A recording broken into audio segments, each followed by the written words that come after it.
शाहबाद का digital number 1 channel आशा एक भारत की ग्राउंड रिपोर्टिंग देखिए किस तरीके से आरा विधानसभा क्षेत्र के राष्ट्रवादी जनलोक पार्टी के प्रत्याशी दिलीप कुमार सिंह ने किया जनसंवाद सम्मेलन।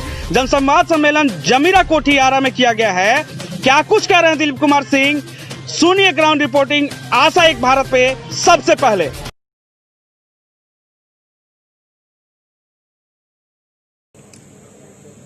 ये प्यार है और आशीर्वाद यहाँ के लोगों का।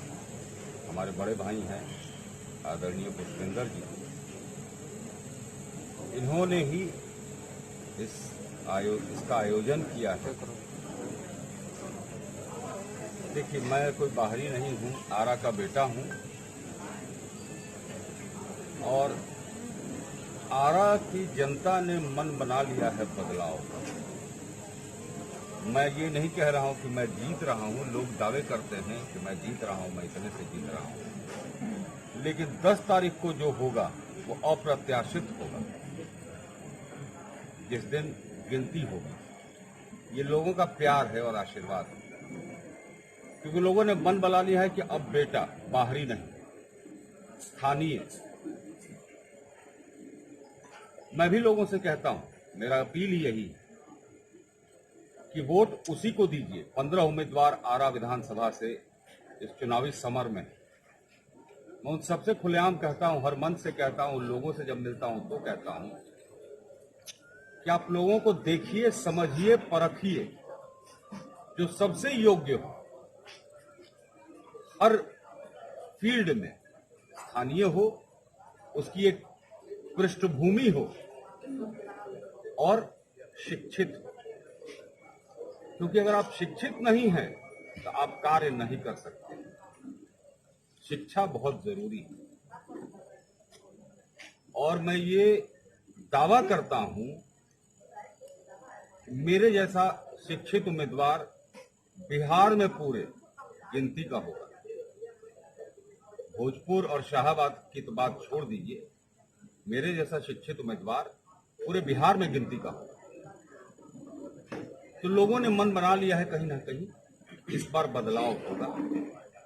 नई सोच और युवा जोश, युवाओं का भरपूर समर्थन है और हमारे गार्जियंस का, जो हमारे अभिभावक हैं, उनका संपूर्ण आशीर्वाद है मेरे ऊपर। जेपी नड्डा आए हुए थे आज आरा की धरती पे और उन्होंने कहा है कि देश को बचाने के लिए भाजपा को वोट करें। देखिए, चुनाव जो है ये लोकसभा का चुनाव नहीं है।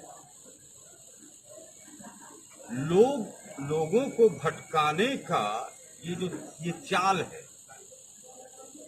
दिक्कतें आरा की हैं। मैं आरा का बेटा हूं, मैं रोज जूझता हूं उन दिक्कतों से और उन्हीं दिक्कतों को सही करने के लिए मैं इस चुनावी समर में उतरा हूं। ये एक बहुत बढ़िया तरीका है लोगों को भटकाने के लिए कि हम काम नहीं करेंगे। 15 साल सत्ता में है। आज वो दावा करें ना कि 15 साल में उन्होंने बिहार के लिए किया क्या है, आरा के लिए क्या किया है। आप आदरणीय जेपी नड्डा जी की बात कर रहे हैं। 2015 के चुनाव में माननीय प्रधानमंत्री जी ने चुनाव से पूर्ण आरा की ही इस रणबांकुरों की धरती से ऐलान किया था कि मैं बिहार को 1,25,000 करोड़ रुपया देता हूं। वो रुपया कहां है, और अगर रुपया था तो उसमें आरा का क्या हिस्सा है, ये आज तक तो पता नहीं चला। क्या आपने नड्डा साहब से ये सवाल पूछा कि वो 1,25,000 करोड़ जो बिहार को मिलना था वो कहां है? आरा के लिए उसमें क्या मिला? आरा की जिंदगी जो नरक बन चुकी है यहाँ के लोगों के लिए, उसके में कब सुधार होगा? क्या रोड मैप है आपका आरा के लिए? क्या रोड मैप है, किस तरीके का रोड विकास आप करना चाहते हैं अगर आप जीतते हैं तो? मेरा शुक्रवार को आरा के लिए मैनिफेस्टो आ रहा है। लोग लिख देते हैं, मैं भाजपा की बात कर रहा हूं। वो कहते हैं आत्मनिर्भर बिहार। एक जुमला आ गया, आत्मनिर्भर बिहार। आप ये तो बताइए कि बिहार आत्मनिर्भर होगा कैसे? ये तो बताना पड़ेगा आपको ना। ये तो उसी तरह हो गया कि 2014 लोकसभा चुनाव के पहले जो उस समय के प्रधानमंत्री के उम्मीदवार थे माननीय नरेंद्र मोदी जी, उन्होंने कहा था कि हिंदुस्तान इस दुनिया का सबसे युवा देश है। लेकिन माननीय मोदी जी ये भूल गए कि हिंदुस्तान दुनिया का सबसे बेरोजगार देश भी है। तो युवाओं के लिए रोजगार की कब सोचेंगे हम? कब? तो ये चुनाव बिहार का है, हमें सोचना आरा के बारे में। पहले हम अपने घर को सोचेंगे, उसके बाद हम अपने मोहल्ले को के बारे में सोचेंगे, तब हम अपने शहर के बारे में सोचेंगे, तब हम अपने जिले के बारे में सोचेंगे, तब उसके बाद हम बिहार के लिए सोचेंगे, उसके बाद हम हिंदुस्तान के लिए सोचेंगे। अगर हम घर की नहीं सोचेंगे तो आगे हम कैसे बढ़ पाएंगे? तेजस्वी यादव 10 लाख नौकरी देने का वादा किया है। जो 10वीं न पास कर पाए तो दूसरों को नौकरी क्या देंगे? उनके महागठबंधन के प्रत्याशी उतरे हैं क्यामुद्दीन जी भाकपा माले से। देखिए, महागठबंधन ये ठगबंधन है।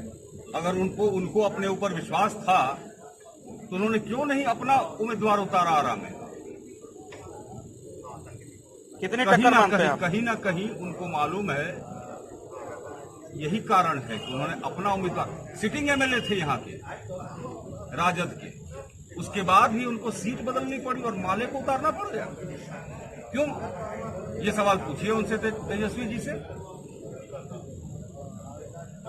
इसका मतलब आप कहना चाहते हैं कि वो डर गए? कहने की क्या बात है?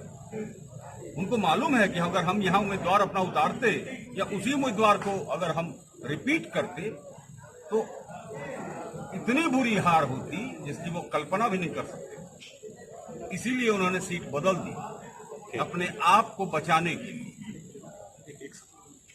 आप किसको अपना टक्कर में मानते हैं? किससे आपकी लड़ाई है सीधी? हमारी लड़ाई किसी के लिए नहीं। हमारी लड़ाई हमारा परिवार लड़ रहा है। आरा मेरा पूरा परिवार है, वो खुद ही ये लड़ाई लड़ रहा है। और 10 तारीख को आपके सामने पता चल जाएगा कि परिवार ने किसको चुना है, बेटे को चुना है या बाहरी को चुना है। क्या सोच के दिलीप सिंह को सपोर्ट किया है? क्या कारण हुआ कि आपने दिलीप सिंह को सपोर्ट किया? हम यहाँ के स्थानीय निवासी हैं जी। और विगत 15 सालों से हम लोगों ने अलग अलग दल के विधायक को यहाँ देखा है, लेकिन हमारे शहर की समस्या कम होने के बजाय बढ़ती चली गई। इस बार दिलीप सिंह जी के रूप में हमें आशा की किरण नजर आई और इन्होंने भी जीतने के बाद यहाँ के भरपूर विकास के लिए कार्य करने की बात कही है। हम लोगों का पूरा भरोसा विश्वास। कैसे भरोसा हुआ आपको इनकी बातों पर? कैसे? और भी लोगों ने अपनी उम्मीदवारी के लिए कई सारे वादा किए होंगे, लेकिन इन्हीं पे आपको क्यों भरोसा हुआ? ये पहली बात तो ये है कि ये यहाँ के स्थानीय निवासी हैं, शिक्षित उम्मीदवार हैं, वेदांत चरित्र रहा है इनका, इसलिए इनकी बातों पर हम लोगों को पूरा विश्वास है। इनके परिवार का आरा के लिए अतीत में भी कई कार्य इनके परिवार के द्वारा किया गया है, इसलिए हम लोग को इन पर पूरा विश्वास है। आपका अपना आशा एक भारत को सब्सक्राइब करिए भैया, और साथ ही साथ बेल बटन दबाना ना भूलें, क्योंकि बेल बटन दबाइएगा तभी तो खबर फटाफट पाइएगा।